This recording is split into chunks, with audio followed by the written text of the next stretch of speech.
on continue notre étude du livre de l'Apocalypse. Et j'ai donné un petit devoir à certains d'entre vous, bien, quasiment à tout le monde là. Ça va vous aider à suivre, OK? On va faire ça de cette façon-là.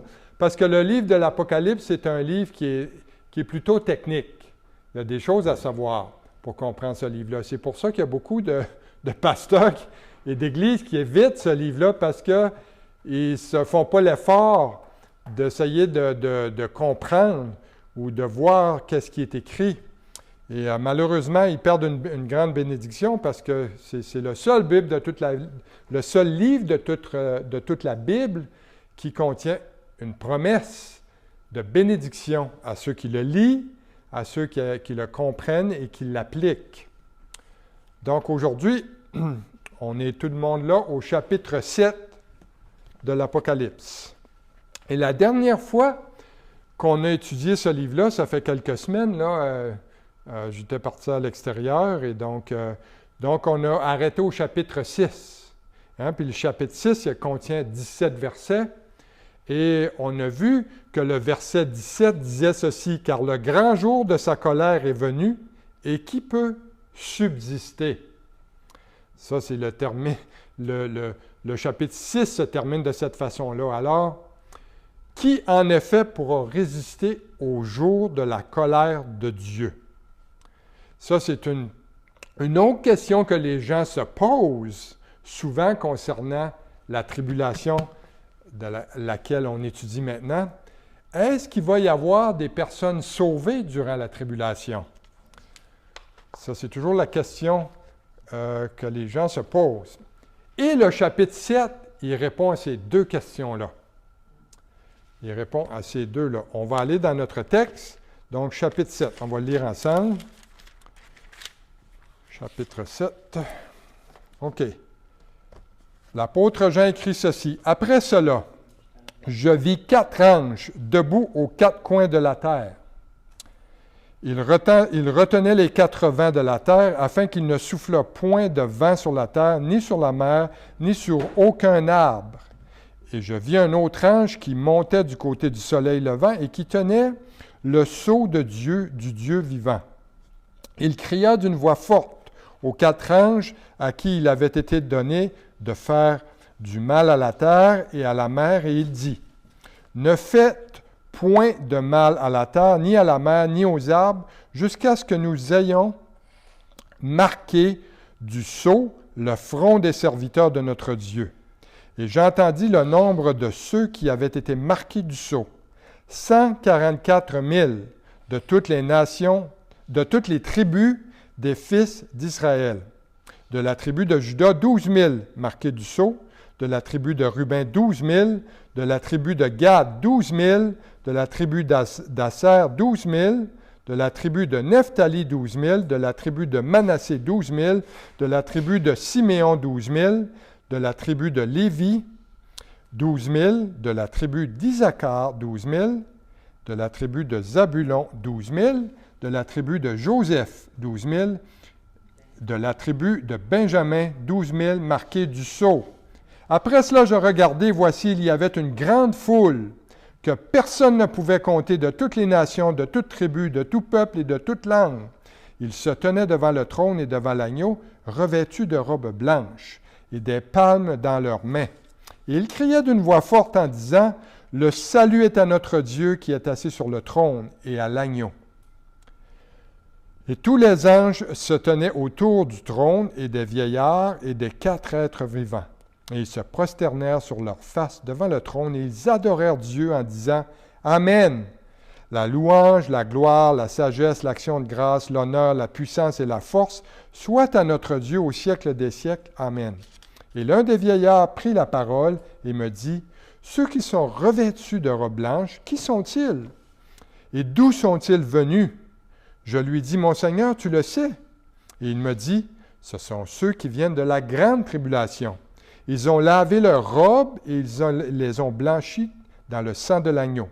C'est pour cela qu'ils sont devant le trône de Dieu et le servent jour et nuit dans son temple. Celui qui est assis sur le trône dressera sa tente sur eux. Ils n'auront plus faim, ils n'auront plus soif, et le soleil ne les frappera point ni aucune chaleur, car l'agneau qui est au milieu du trône les paîtra et les conduira aux sources des eaux de la vie, et Dieu essuiera toute larme de leurs yeux. Amen. Prions. Seigneur notre Dieu, on veut te remercier pour ta parole.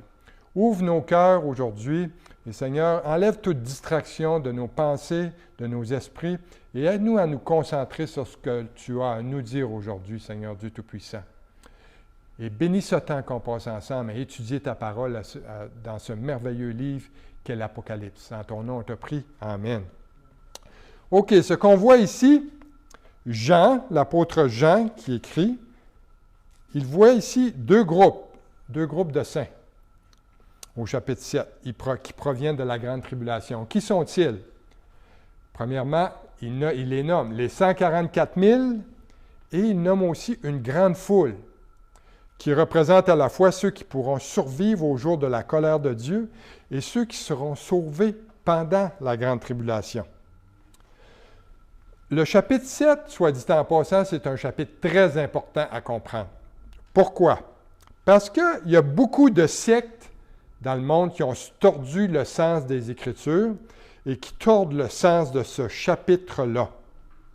Et vous allez voir au fur et à mesure qu'on va étudier la vision de Jean que tout devient clair pour ceux qui veulent sincèrement comprendre la parole de Dieu.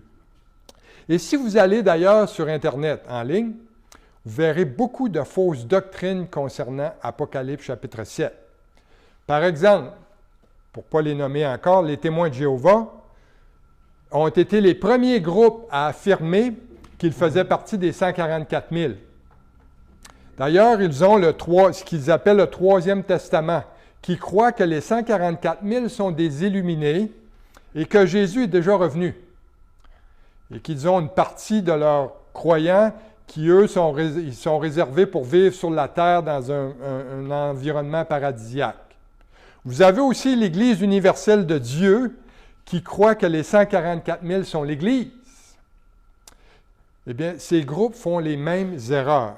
Ils spiritualisent les textes des Écritures qui doivent être compris de façon littérale. Et ils prétendent faussement posséder une connaissance spéciale et avoir les clés qui ouvrent le sens caché de la Bible. C'est ce qu'on appelle, OK, ça paraît un grand mot, ce n'est pas, je vais vous l'expliquer, le gnosticisme.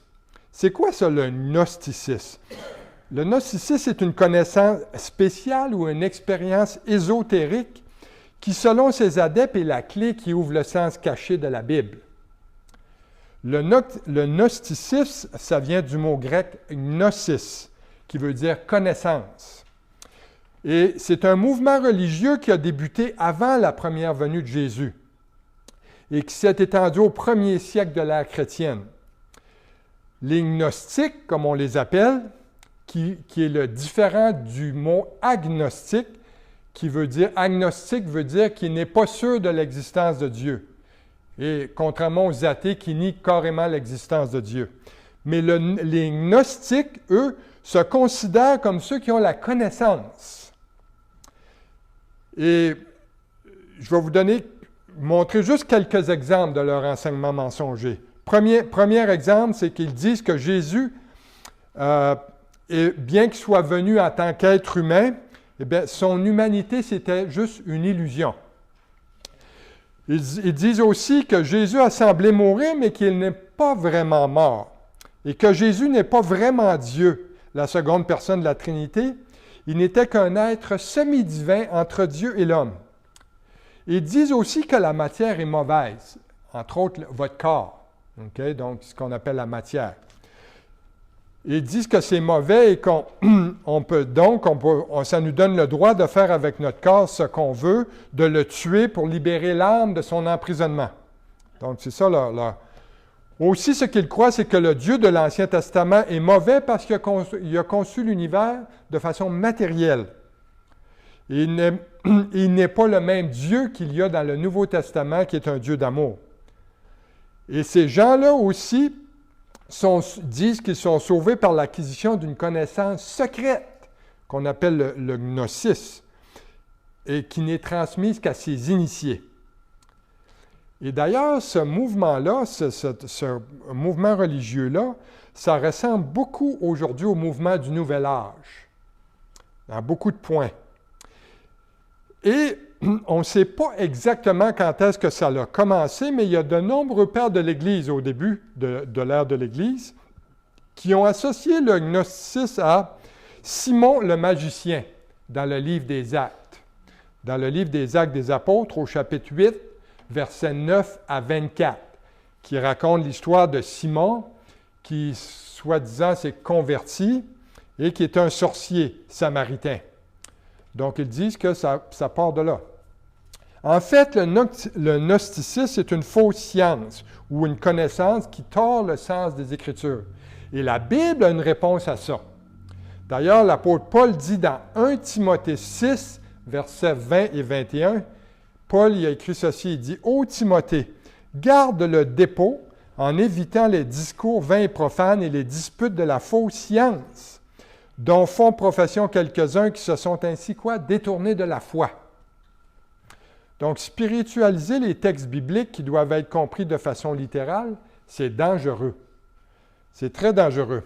Et c'est tout à fait contraire à la vérité enseignée par Jésus et par les apôtres. Pourquoi? Parce que Dieu, il veut qu'on comprenne sa parole. Dieu veut qu'on puisse le connaître personnellement dans nos vies comme notre sauveur personnel. Il ne veut pas nous cacher des choses, il veut nous les révéler. Et il ne faut pas se laisser tromper par les tordeurs d'Écriture. Et d'ailleurs, il y a des nuances comme ça, des nuances gnostiques, dans des positions comme l'amillénarisme. Amillénarisme veut dire qu'il n'y a pas de futur pour Israël. Et d'ailleurs, ça l'a amené la théologie du remplacement, en disant que l'Église a remplacé Israël dans le plan prophétique de Dieu, ce qui est anti-biblique. D'ailleurs, il y a un très bon article du docteur Tommy Heiss à ce sujet-là, qui parle des théologies non bibliques de l'amillénarisme et du post-millénarisme.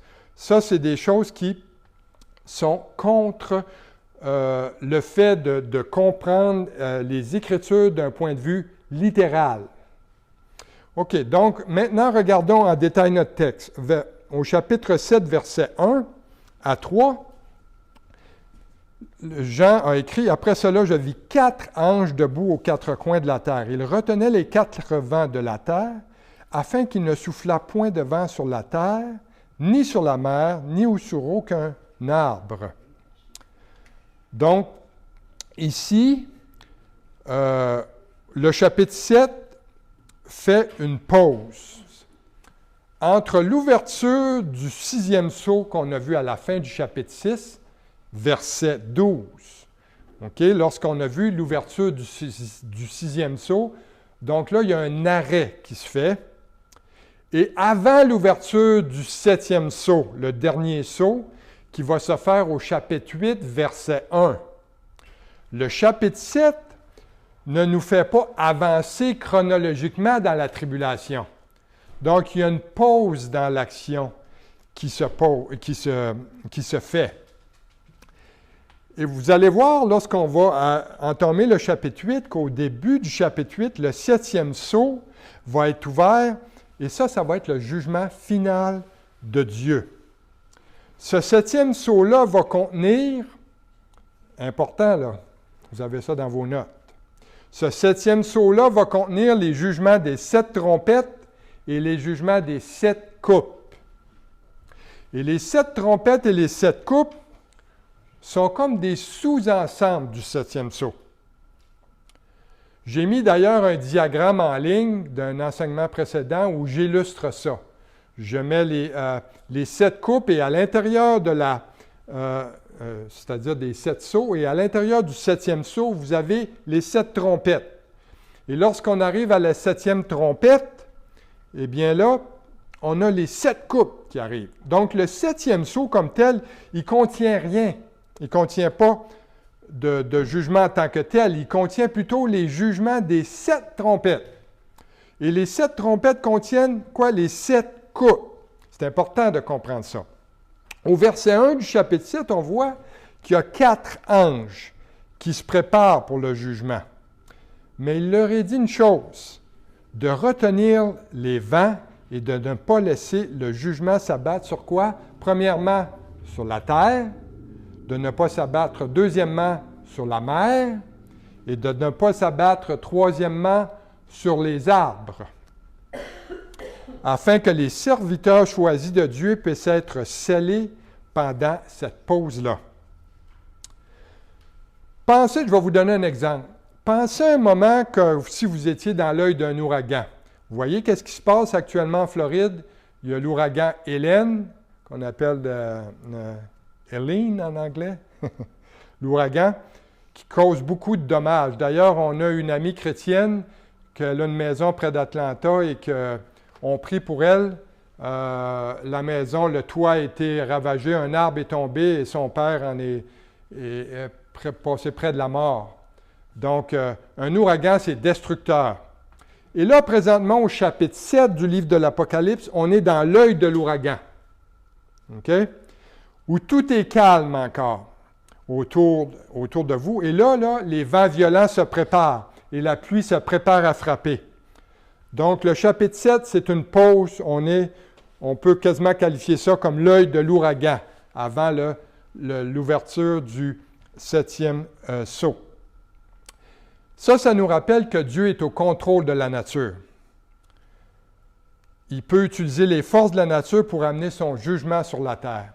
Et même s'il y a des hommes très intelligents qui disent qu'ils sont capables de contrôler le climat aujourd'hui, ce que je crois, il y a des choses qu'on voit arriver qui sont faites par la technologie, mais c'est Dieu qui permet ça. Dieu permet la connaissance pour amener son jugement. Dieu se sert de l'homme pour amener son jugement sur le monde et il se sert de l'ennemi pour amener son jugement sur le monde. Et il faut aussi considérer que Dieu et la nature ne sont pas égaux. Okay? Ça, c'est faux de dire que Dieu et la nature sont égaux ou ne sont qu'un. Et la nature témoigne plutôt de l'existence de Dieu, parce que Dieu transcende la nature. D'ailleurs, on voit ça au psaume 19, verset 1, qui dit ceci, « Les cieux racontent la gloire de Dieu et l'étendue manifeste l'œuvre de ses mains. » Dieu n'est pas dans la nature, comme l'enseigne le panenthéisme. Dieu n'est pas non plus la création, comme l'enseigne le panthéisme. Hein? Il y a des peuples qui croient ça, que Dieu est dans la création. Donc, ils adorent le soleil, ils adorent la lune, les étoiles, puisqu'ils les tiennent comme étant Dieu. On appelle ça du panthéisme. C'est une mauvaise idée d'adorer la nature à la place de celui devant qui la nature s'incline. En fait, la Bible nous dit que dans Romains 1, que la colère de Dieu arrive en partie parce que les gens se sont détournés de l'adoration de Dieu, le Créateur, pour adorer la création. On voit ça aujourd'hui avec la religion des changements climatiques. Hein, on entend ça à gauche et à droite, vous ouvrez la télévision. Les changements climatiques, on nous rabat les oreilles avec ça constamment.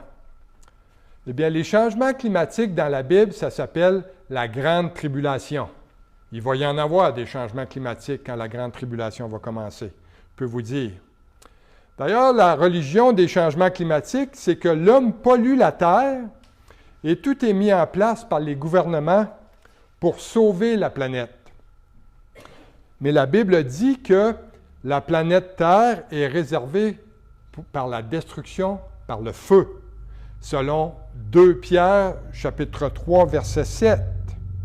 Donc, l'homme devrait plutôt se soucier de sauver son âme avant qu'elle se perde dans le feu éternel, plutôt que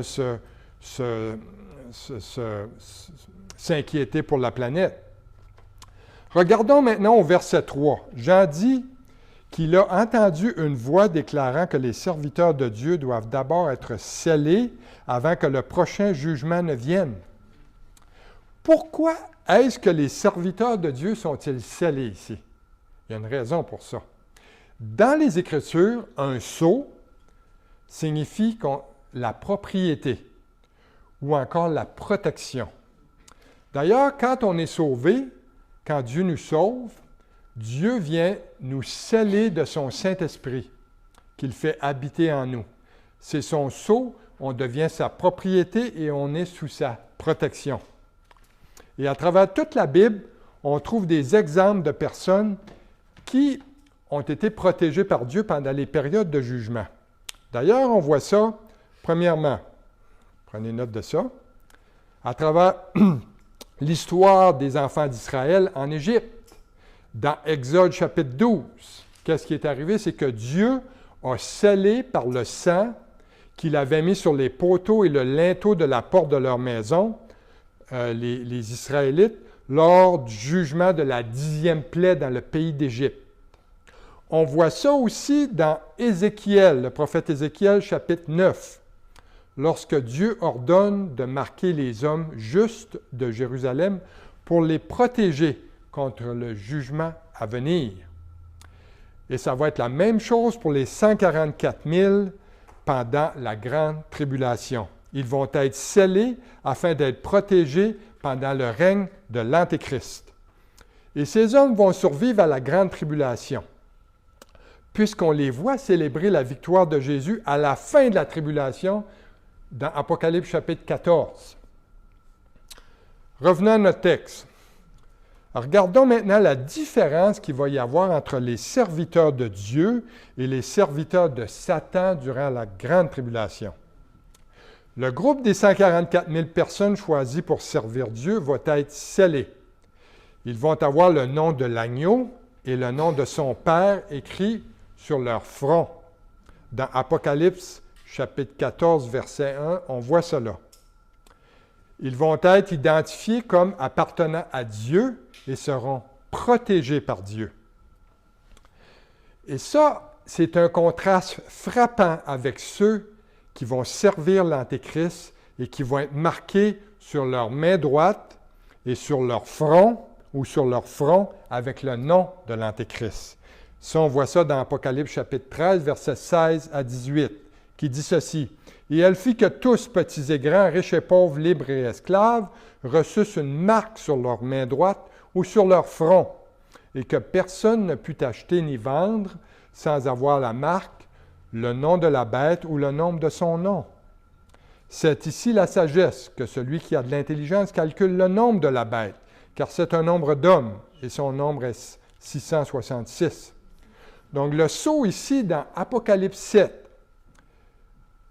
met donc ce groupe de personnes à part pour Dieu. Pourquoi? Pour une raison. Pour le servir, pour son service. Ils sont son peuple et Dieu va veiller sur eux. Et qu'est-ce que va faire ce groupe-là? Eh bien, Jésus nous donne l'aperçu de cela dans Matthieu chapitre 24. Les Écritures se confirment par les Écritures. Les jugements décrits par Jésus dans Matthieu 24 sont les mêmes que ceux que nous avons lus jusqu'à présent dans l'Apocalypse, qui parlent de la venue d'un Antéchrist, de guerre, de famine, de mort, de tremblement de terre, de troubles dans le ciel et de catastrophes naturelles. Après ces jugements-là, Jésus a mentionné au chapitre 24 de Matthieu, au verset 14, il a mentionné la chose suivante, et prêtez attention à ça. Il y a beaucoup de confusion chez les chrétiens par rapport à ça. Jésus a dit, cette bonne nouvelle, dans Matthieu 24, 14, cette bonne nouvelle du royaume sera prêchée dans le monde entier pour servir de témoignage à toutes les nations, alors viendra la fin. Le groupe des 144 000 du chapitre 7 de l'Apocalypse est scellé par Dieu et va prêcher l'Évangile dans le monde entier. Et va s'opposer au mensonge de l'Antéchrist avec la vérité de Christ. Vous voyez l'opposition entre les deux, le mensonge de l'Antéchrist et la vérité de Christ. En tant qu'application, faites attention à ceci. Il y a certains chrétiens qui, des fois, sont bien intentionnés. Ils manquent de connaissances, ils sont bien intentionnés. Ils vont dire qu'ils vont prendre Matthieu 24, 14, hors de son contexte, en disant que l'Église doit prêcher l'Évangile au monde entier avant que l'enlèvement puisse arriver. Ce n'est pas exact. Ce n'est pas le cas. Le contexte des paroles de Jésus dans Matthieu 24 fait référence au temps de la tribulation. et à son deuxième avènement, donc à sa seconde venue, alors que l'Église, elle est déjà partie. L'Église est enlevée à ce point-là. Donc, l'Église est toujours décrite, c'est-à-dire l'enlèvement de l'Église est toujours décrit comme étant imminent. D'ailleurs, l'apôtre Paul attendait le Seigneur de sa génération. C'est juste qu'ils n'avaient pas les signes qu'on a aujourd'hui. Hein? La nation d'Israël, il fallait qu'elle soit dispersée dans le monde et que Dieu ramène son peuple dans son pays. Et que là, le calendrier de l'humanité ou l'horloge de l'humanité, le décompte de l'humanité s'est mis en branle. Et là, on voit les événements débouler. Et il n'y a aucun signe qui doit arriver avant que l'enlèvement se produise. La Bible dit clairement qu'il n'y a rien qui retient l'enlèvement. Parce que le ministère de l'évangélisation mondiale va être fait par les 144 000. Ce qui ne veut pas dire qu'on n'a pas évangélisé aujourd'hui. Oui, on doit évangéliser. Mais on sait très bien qu'il n'y a pas une évangélisation mondiale comme celle décrite dans Apocalypse chapitre 7 qui est faite présentement. Elle est faite à grande échelle, mais elle n'est pas comme celle décrite ici. Eh bien, regardons précisément qui sont ces 144 000. Verset 4. Il dit, « J'ai entendu le nombre de ceux qui avaient été marqués du sceau, 144 000 de toutes les tribus des fils d'Israël. » C'est très clair. Hein? C'est très clair. Jean dit qui ils sont. 144 000 des enfants d'Israël. Il n'a pas dit c'est 144 000 témoins de Jéhovah. Ils sont des enfants d'Israël. Et en ce qui concerne l'identité de ce groupe, gardez à l'esprit, il y a 5 choses que vous devez garder, 6 choses que vous devez garder à l'esprit. La première, Dieu veut que son peuple comprenne l'Apocalypse. C'est pourquoi il l'a donné à Jean pour qu'il la communique à son Église. Deuxième point, l'Apocalypse, ça signifie dévoiler. Ça signifie révéler. Ça ne veut pas dire cacher. Troisième chose, quand Jean nous décrit quelque chose de symbolique dans le livre, il nous le dit d'une certaine façon. Il emploie le mot « comme ». Prenez par exemple Apocalypse chapitre 8, verset 8, qu'on va lire dans la prochaine étude. L'apôtre Jean a dit « Le second ange sonna de la trompette et quelque chose comme une grande montagne embrasée par le feu fut jeté dans la mer, et le tiers de la mer devint du sang. » Il dit un peu la même idée dans Apocalypse 15, 2. Il dit « Je vis comme une mer de verre mêlée de feu. » En d'autres mots, là, si Jean veut que nous interprétions quelque chose comme étant symbolique, il va nous le dire. Il va dire le mot « comme ». Et quatrièmement, concernant le groupe des 144 000, Jean sait très bien comment épeler le mot « Église ». Hein? Il l'a dit 18 fois dans les chapitres 2 et 3 lorsqu'il écrivait aux Églises. Si le groupe des 144 000 est l'Église, comme le dit l'Église universelle de Dieu, eh bien, pourquoi Jean ne le dit pas directement? Jean, il l'aurait révélé ici, mais au lieu de ça, il dit qu'ils sont les enfants d'Israël. Et il va même plus loin, il nomme chaque tribu. Lorsqu'on interprète les Écritures, en particulier les Écritures prophétiques, il est toujours sage de les prendre de façon littérale, textuelle, à moins que le texte nous indique le contraire. Et c'est ça l'erreur des mouvements philosophiques maintenant concernant les Écritures prophétiques. Les amillénaristes et les postmillénaristes, ils spiritualisent les textes et ils enseignent faussement le peuple de Dieu. Cinquièmement, Jean nous donne des informations additionnelles sur l'identité de ce groupe dans Apocalypse 14. Dans Apocalypse 14, il dit, Jean, il nous donne des détails ici, 14:1. Il dit, « Je regardais, voici, l'agneau se tenait sur la montagne de Sion, et avec lui 144 000 personnes qui avaient son nom et le nom de son Père écrit sur leur front. » Et au chapitre 14, verset 4, il dit aussi, « Ce sont ceux qui ne se sont pas souillés avec des femmes, car ils sont vierges. Ils suivent l'agneau partout où il va. Ils ont été rachetés d'entre les hommes comme des prémices pour Dieu et pour l'agneau. Donc, les 144 000 qui sont scellés, il y a 3 choses qui nous sont dites. Ils sont juifs, ils sont des hommes et ils sont vierges. Eh bien, pourquoi quelqu'un voudrait être parmi les 144 000? Bien, c'est certainement un groupe de personnes qui va être très béni et très spécial aux yeux de Dieu, mais considérez que l'Église est encore plus bénie parce que l'Église, à ce moment-là, est déjà au ciel. Depuis Apocalypse 5, on a vu ça quand on a étudié Apocalypse 4 et 5, quand le Seigneur Jésus a dit à Jean, « Monte ici », et là, la scène céleste est ouverte devant Jean. La 6e chose qu'on doit regarder concernant l'identité du groupe des 144 000 est que Dieu fait de très grands efforts pour nous dire qui ils sont, au cas où on serait dur d'oreille.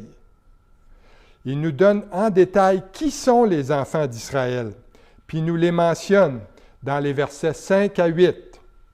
On les relira pas tous, mais à partir du verset 5, il dit « De la tribu de Juda, 12 000 marqués du sceau. De la tribu de Ruben, 12 000. De la tribu de Gad, 12 000. » Et ainsi de suite, jusqu'à la tribu de Benjamin, il dit « 12 000 marqués du sceau. » C'est comme si le Seigneur savait déjà que les gens de certaines générations allaient s'attaquer aux Écritures de cette façon. Donc, il donne des détails très précis de la liste. Mais ce qui est intéressant de noter, c'est que dans la liste, il manque 2 tribus. Il y a 2 tribus manquantes. 2 tribus qui sont, la première, Dan. Dan n'est pas là, la tribu de Dan.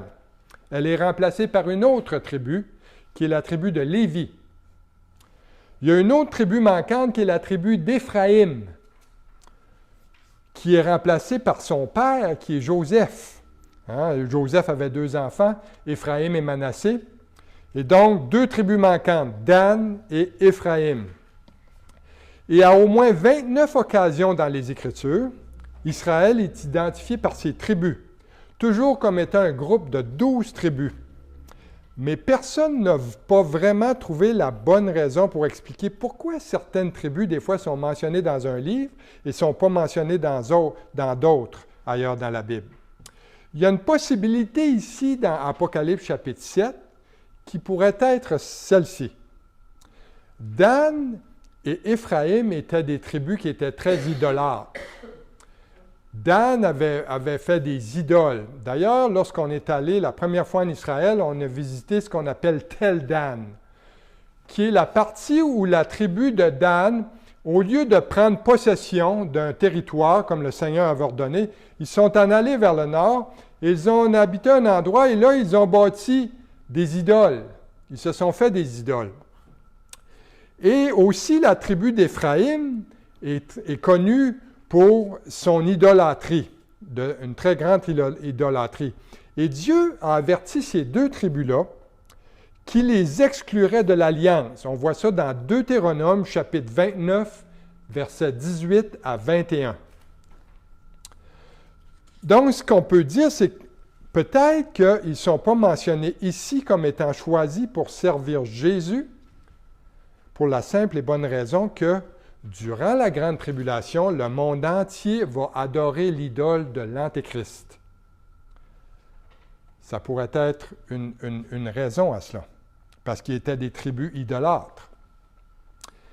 Notez aussi qu'il n'y a pas de tribu perdue. J'ai déjà écouté un documentaire, d'ailleurs, qui parlait des tribus perdues d'Israël. Dieu choisit 12 000 de chaque tribu. Et personne vivant aujourd'hui parmi le peuple juif ne peut dire avec certitude à quelle tribu il appartient. Tous les registres ont été détruits. Mais Dieu sait où et qui ils sont. C'est significatif parce qu'il y en a beaucoup aujourd'hui qui croient à tort qui font partie des soi-disant tribus perdues d'Israël.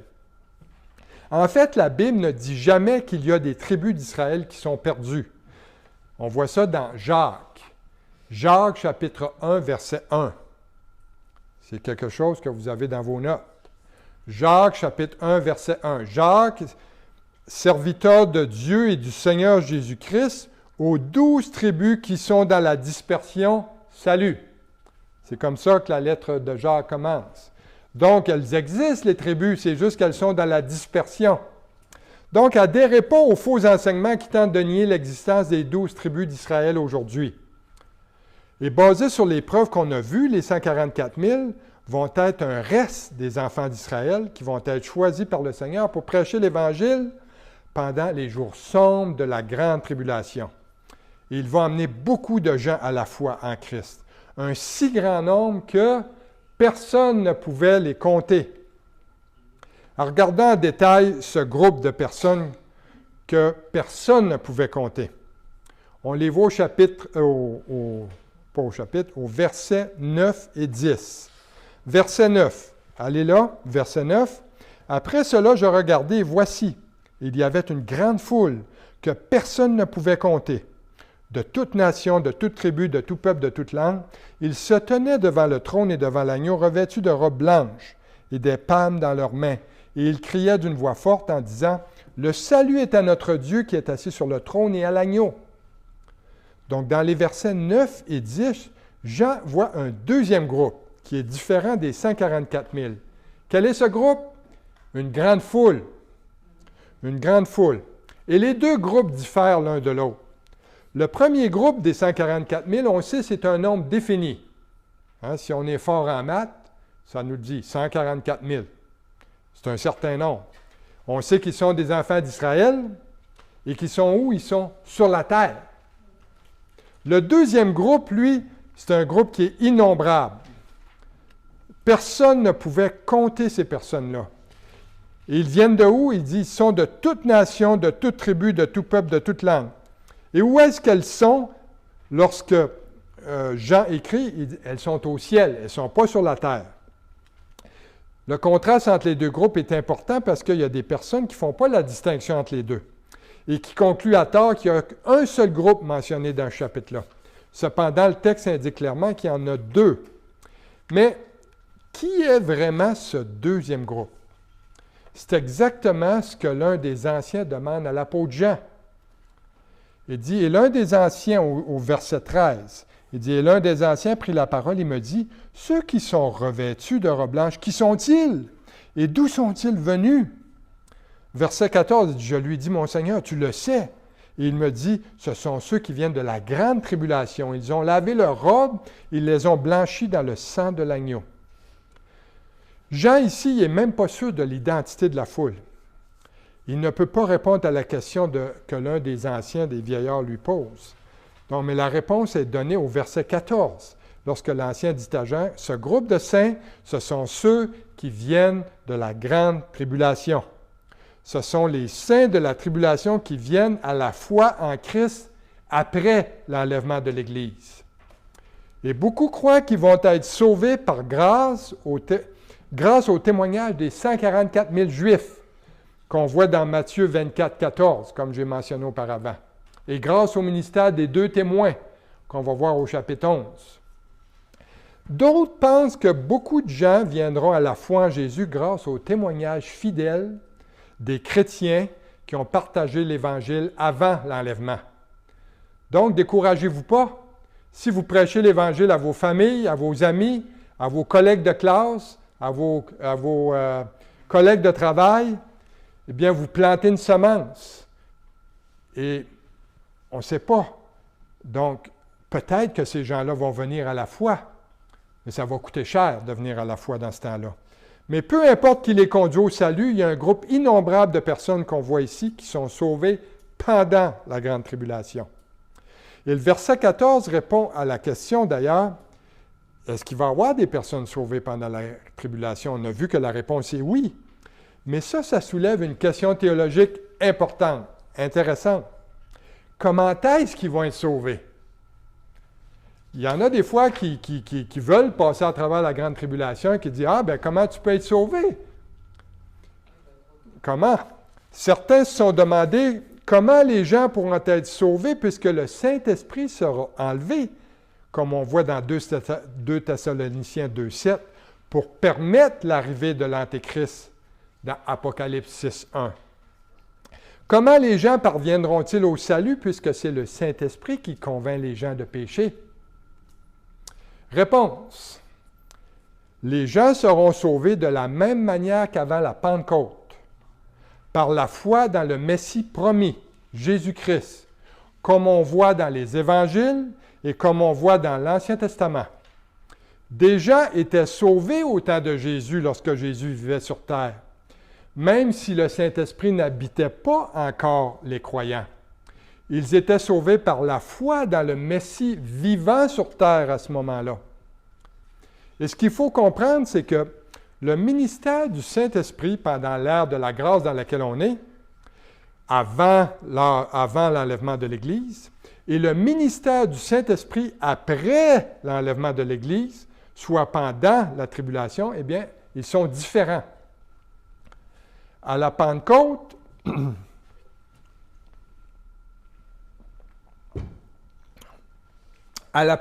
le Saint-Esprit est venu habiter les croyants de l'Église et leur a donné le pouvoir d'être des témoins pour Christ.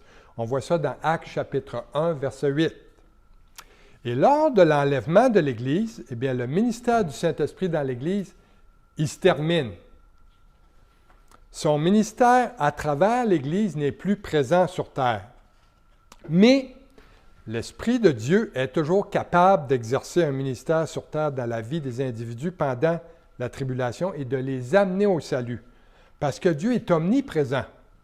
Et la présence du Saint-Esprit dans l'Église ne sera plus active, mais l'Esprit de Dieu va exercer son ministère d'une façon juste différente. Regardez par exemple Jésus aujourd'hui. Il exerce son ministère d'une manière différente qu'il l'a fait il y a 2000 ans, lorsqu'il a marché sur terre en Galilée et en Judée. Pourtant, il est toujours présent et actif dans nos vies, dans la vie des croyants aujourd'hui.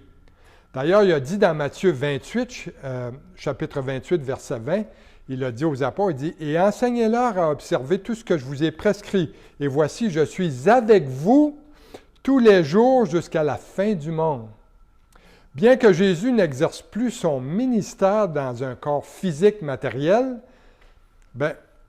on ne peut pas le voir ni le toucher, mais néanmoins, il est présent spirituellement par son esprit dans le monde aujourd'hui et vit dans le cœur de chaque croyant. Donc, on voit que Dieu exerce son ministère de façon différente par rapport aux dispensations, par rapport à l'ère de l'Église et par rapport à la grande tribulation. On voit aussi qu'il va y avoir des martyrs durant la tribulation. Il va y avoir beaucoup de croyants qui vont perdre la vie à cause de leur foi en Christ. Notez qu'on les trouve déjà au ciel, ces croyants-là, avant la fin de la tribulation. Et c'est probablement à cause de leur refus d'adorer l'Antéchrist. Dans Apocalypse 13, 15, ça dit que « Il lui fut donné d'animer l'image de la bête, afin que l'image de la bête parlât et qu'elle fit que tous ceux qui n'adoraient pas l'image de la bête fussent tués. » Ça nous montre que le prix à payer pour suivre Jésus pendant les jours sombres de l'Antéchrist, ça va être grand. Donc, si vous n'avez pas reçu Christ comme votre sauveur, c'est le temps maintenant. Attendez pas. Faites-le avant la tribulation. Un autre marque concernant l'identité de la grande foule, ils proviennent de où? Ils proviennent de toutes les nations, toutes tribus, tout peuple, toute langue, de tous les pays de la planète. Il y a deux choses qui devraient attirer notre attention. C'est premièrement la taille de ce groupe-là. Jean dit que personne ne pouvait les compter. Personne. C'est probablement la plus grande moisson de l'histoire de l'humanité, la Grande Tribulation. C'est là où il va y avoir le plus de conversions. Deuxièmement, l'Évangile de Christ est un évangile qui est mondial. Ce n'est pas un évangile uniquement pour les Juifs ou les païens ou les Noirs ou les Blancs. Non, le royaume de Dieu s'est ouvert à tous. Et méfiez-vous des évangiles exclusifs. Chaque fois que vous entendez quelqu'un qui prêche un évangile, un message évangélique destiné aux Blancs ou à tout autre groupe, méfiez-vous, c'est un faux évangile. Ça s'adresse à tous. Dernière observation. Que fait ce groupe-là au ciel? Je pense que c'est votre dernière question. Ils font 4 choses. On voit ça, premièrement, au verset 10 et 11. La première chose qu'ils font, ils adorent Dieu. Ils adorent Dieu. Il dit, et ils criaient d'une voix forte en disant, « Le salut est à notre Dieu qui est assis sur le trône et à l'agneau. » Et tous les anges se tenaient autour du trône et des vieillards et des 4 êtres vivants, et ils se prosternèrent sur leur face devant le trône et ils adorèrent Dieu. Donc tout le monde au ciel adore le Seigneur. Il y a la grande foule, les anges, les anciens et les 4 êtres vivants. Tous adorent le Père et le Fils. On ne peut pas les blâmer. D'ailleurs, les saints ont été rachetés de leurs péchés. Donc, nous, les croyants, on est rachetés de nos péchés. On a reçu la justice de Christ, on a reçu la vie éternelle et on voit Dieu face à face. Et on va être consolé de tous nos problèmes sur terre. Et il n'y a aucun qui mérite quoi que ce soit. C'est Dieu qui a tout fait. Et parce que son amour est parfait. Il y a une deuxième chose qu'ils font au ciel, qu'on voit, ils servent Dieu. On voit ça au verset 15. C'est pour cela qu'ils sont devant le trône de Dieu et le servent jour et nuit dans son temple. Celui qui est assis sur le trône dressera sa tente sur eux. Le ciel, ce ne sera pas seulement un lieu de repos, ça va être un lieu de service.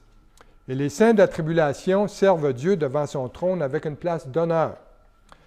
Ceux qui servent bien sur la terre, eh bien, seront récompensés par un ministère dans l'éternité.